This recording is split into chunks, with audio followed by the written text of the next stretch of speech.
Hello and welcome to Brainstorm 2020, Limitless Learning. I'm looking forward to this awesome conference put on by Unison EDU. I'm going to introduce myself. My name is Coach Ben, and today's session I'm doing on blending in a K-2 classroom. You can get this and all my other resources if you go to coachben.org. You can see here my site. You can see I have all my presentations here. I got all my remote learning resources here. So hopefully this will help you out with the things that you need that's going on right now. Anyways, today we're here to talk about blending in a K-2 classroom. And so we're going to jump right in. Of course, my name is Coach Ben. This is just a little bit about me. I'm currently a kindergarten teacher in Salinas, California at a school called Barden Elementary School. And I am the captain of the Kinder Rockets. Thus, I have this wonderful astronaut helmet on. So, I want to start out by saying these are my Kinder Rockets. Well, these are my Kinder Rockets right now. You can see this is a Google Meet, and this is a picture of my class right now, and it's definitely a little bit of a different time. Now, if we go to my normal classroom, it's going to look a little something like this. You can see I have kids all over the floor. They're all kind of doing an activity, recording on their computer using an application called SeeSaw. Over here, they're reading a book. You can see here. And so, anyways, I am the captain of the Kinder Rockets, a kindergarten teacher. And so I have a few things. I have about 3 things that are going to share with you today. But besides being, of course, a captain, I am also a father. And so you can see here, this is a recent podcast that I did actually with my family. I have 4 kids. At any point during this video, please feel free to pause and process. You can go back and watch it again. This is a conversation that just doesn't have to be a one-way conversation. It can be a 2-way conversation. And one way we can do that is, of course, by pausing and processing. And so there's you can tag me in any tweet you may have, or Instagram, whatever you like, at Cogswell_Ben. And then we have at Unison EDU and hashtag Unison EDU. These are great for the conference. So I want to talk to you about 3 big ideas for today, and I'm going to show you these pictures at first. All right, so I have 2 boxing gloves here, different colors. I have kind of a cube looking thing with different colors, and I have a mountaintop with 2 different colors. And so these are our big ideas for today. I'm not going to show you, tell you what they are. I'm going to reveal them as we kind of go through. So here is my first big idea. My first big idea of this whole notion about digital versus analog. A lot of times when we are looking at digital and analog, we say, well, it's digital or analog. It's not one or the other. I'm an email person. I like to send letters, or, I like to listen to audiobooks. I like to listen, just plain books are better. I like my calendar digital. I like my calendar paper. And really, we got to get away from this dichotomy, because really it's not about this whole idea of digital versus analog, especially in the lower grades. It's this whole idea of using both digital and analog, really combining the 2, because they can strengthen each other. There's a lot of great skills that when we strengthen each other.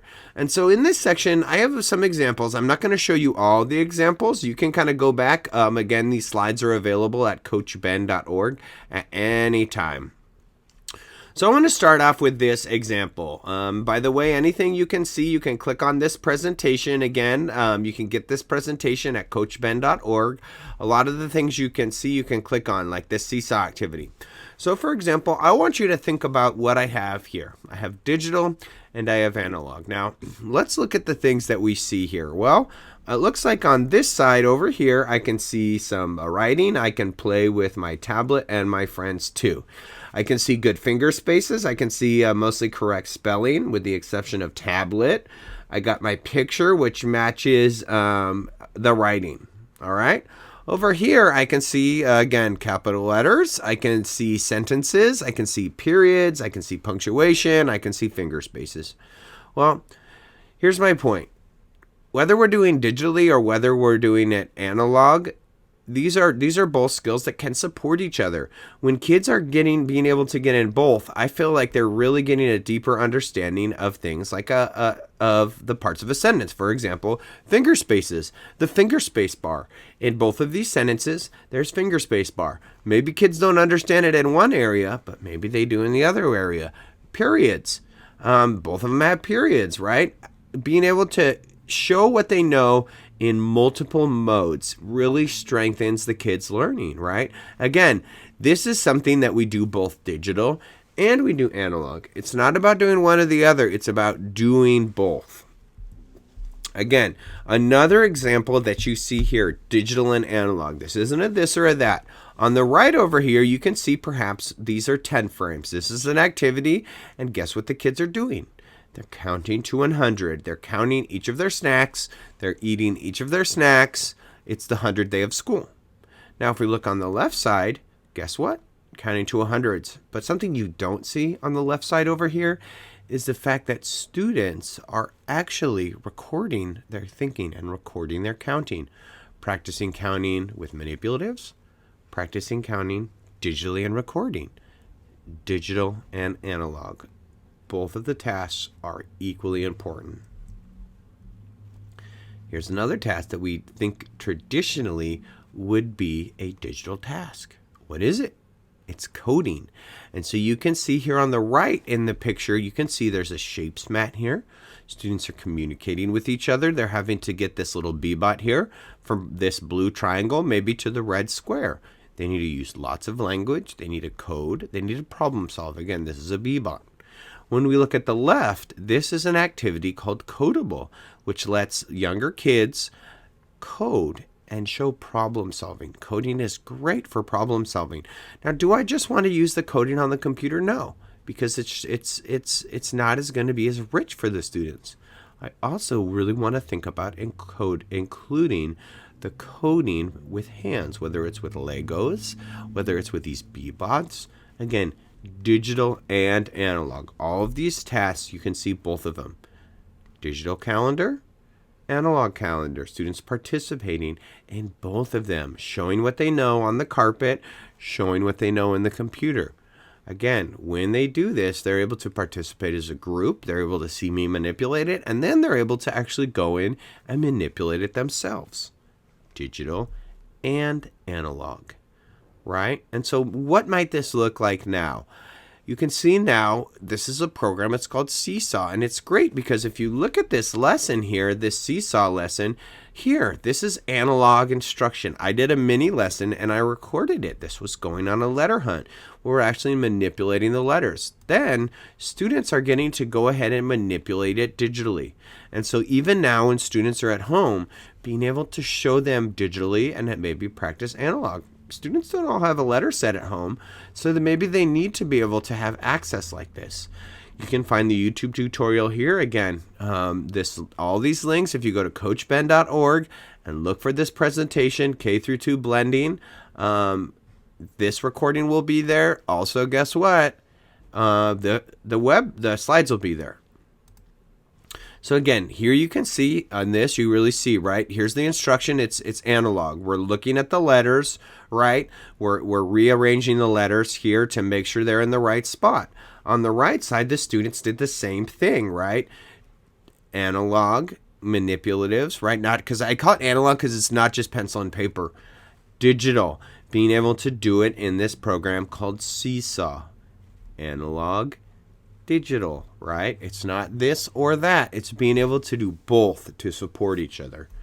All right, so pause and process. In this section, the first big idea, the first challenge for you was thinking about when you are making your tasks. It is not about digital or analog, right? It's not about digital or analog. It's about both. We have to stop this fighting. Okay, so big idea number 2. Let's look at this cube. When I think of a cube, what do I think of, right? When I think of a cube, what do I think of? Now, this is a kind of overlaps with the last one, the last thing I just talked about, digital and analog, but it takes a little bit different look at it. I want you to start thinking about, and this isn't just K through 2, designing what's called three-dimensional tasks. Now, what do I mean about that? For example, a lot of times when we see kids using a computer, we see them on the computer, we see them typing, they're on the screen completely. I want to start getting some of these tasks off the screen. For example, here's a kid on the computer holding up a book, reading the book to the computer. There's some writing, holding up your writing, reading it to the computer. Again, we do digital and we do analog, and we can do them separately, but we can also do them together to support each other. And it's magical, right? The thing that's so magical, the most magical thing on every device is your camera and your microphone. Because anything you can do with a camera and a microphone, you can make it a three-dimensional task. You can pull it off the screen, and you can have something on the screen and maybe some manipulatives. Again, so what does this look like, these three-dimensional tasks? Well, you can see here for the three-dimensional task, this is an activity, right? Three-dimensional tasks, what you're seeing on the left, here's a SeeSaw activity. They make a book, they color the book, they print, they write in the book. And then over here, what are they doing? They're actually recording themselves reading. You can see him touching the words, you can see him holding it up, you can see concepts of print. This is a three-dimensional task because it takes place off the screen and it takes place on the screen. Students can listen to themselves reading, right? They can really be engaged in their book with that hands-on that a lot of us need. Also, again, three-dimensional tasks. What do you see here? Unifix cube. So what is this girl doing? You can see she has 3 yellow ones and she has 1 blue one because she's making the number 4. She didn't do all the work on the screen. She did it off the screen with the Unifix cubes. She counted. She put them together. Can she do this task on the screen? Yes, digital and analog is good. But this is even better because it takes both of them and it puts them together. Not only can she do it, she can see her classmates. Again, this is an app called SeeSaw. Any of these activities you can see here, you can click on and you can have access to them. They're all free. Another idea of this three-dimensional task. What do I see here? I see a student recording himself saying the alphabet. So what he had to do is take the alphabet, he sorted it all in the correct order, then he recorded it himself reading and pointing one-to-one to the alphabet. Digital, analog, together. The task is off of the screen, but we're using the screen to be able to capture that task. Students can go back, they can reflect, they can see how they did, I can see how they did. And it makes it more than just the audience of one, right? This whole idea, the audience is not just me, the teacher. With this app, SeeSaw, it's me, it's the other students, and it's even their parents at home. Right? And so right now, I did a three-dimensional task with a SeeSaw at home. What did the kids do? They reconstructed the 3 little pigs, and they retold the 3 little pigs. We had been reading it, and they have toys at home. So I think about, what can these kids do at home to be able to do these things? What do they have? Do they have toys? Yes. Could they build little houses? Yes. Do they know the 3 little pigs? Yes. Can they record themselves? Yes. A three-dimensional task. Retelling the 3 little pigs, right? And then recording it and capturing it. Here's an example of one of my students that recorded the 3 little pigs and retold this. How can we need to think sometimes, how can I move my activity off the screen? Well, here's an activity that's on the screen, right? The 3 little pigs. It's a retelling in SeeSaw. The students are actually manipulating the pigs and the wolf you can see here. But we can also do it this way. So I did the task again in 2 ways. I made it we did the analog reading. We did a digital retelling. We did an analog retelling. We did them both, right? So again, big ideas. Pausing for processing. Think about, what do you want to reflect on? And by the way, if you're looking for that secret code word, my secret code word is accountability. Accountability, right? Secret code word for this session, accountability. So our big ideas for today. Number 1, it's not about digital versus analog. It's about digital and analog. Number 2, three-dimensional tasks. Let's get the tasks off the screen and be able to use those tasks, right? The analog and the digital at the same time. And number 3, what is it? High expectations. Whether we're in the classroom or we're working with students at home, we need to have high expectations. And somebody that teaches about this is my colleague. And you can find her at Kind Rainbows on Twitter. She has taught me that we need to believe in the students, right? They can do it. And she always is pushing them ahead. And she reminds me to have high expectations, whether it's academically, but also using our analog and digital tools, right? So here's some wisdom from Miss G, right? Number one, believe in your students, right? If you believe in them, if you believe they can do it, they can do it. Number two, care about not only your students, but involve their families. And if you have high expectations for their families, they can reach it too, regardless of population. And number three, of course, have high expectations. Give them a chance, and they can do it. And so here's a little story about having high expectations that comes from recently, this time we're in, right? I was like, I really wanted to connect with my students. And one way I did that was a Google Meet.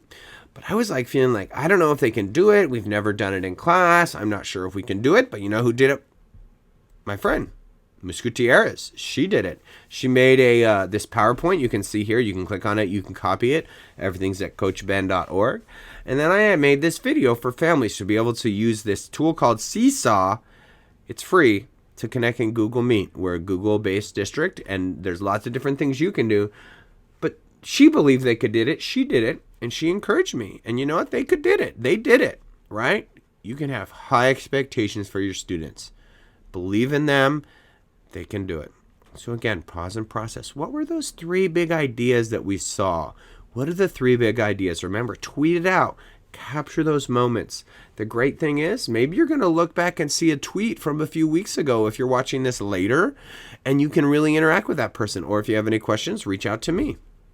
So our three big ideas today, right? Three big ideas. Number one, it's not about digital versus analog. It's about using both of them. We don't have to fight. They're both great tools. Even right now, when kids are at home, right, still get those tools. Number two, three-dimensional tasks, using both digital and analog at the same time. Sometimes they're standalone, and that's good. But how can we also make them together? And number three, make sure you have high expectations for your students. High expectations, right? Those are the three big takeaways for today, right? Of course, I wanted to give a few shout outs to give you a few more little things. If you're looking to take beyond, if you want to see, for example, what are my favorite tools right now? How do I run my class remotely or in it? These are my favorite tools. I love them. They're all free. They're all about engagement. And most of them you can do digital and analog. We have SeeSaw, we have Flipgrid, Quizzes, and Epic. Great tools. You can click on any of them, take you there. My favorite people in K-2. Some of them on Instagram, some of them are on Twitter. Build your PLN. You're at this conference right now, but you're at home. You don't have to be at home alone at this conference. You can get those tweets out, right? Follow these people. Find these people. Be engaged with these people. Here's some also. There's been a lot of teachers creating some amazing things right now. And so here's some of my favorite resources. Again, go to coachben.org, find the presentation, click on it right here, right?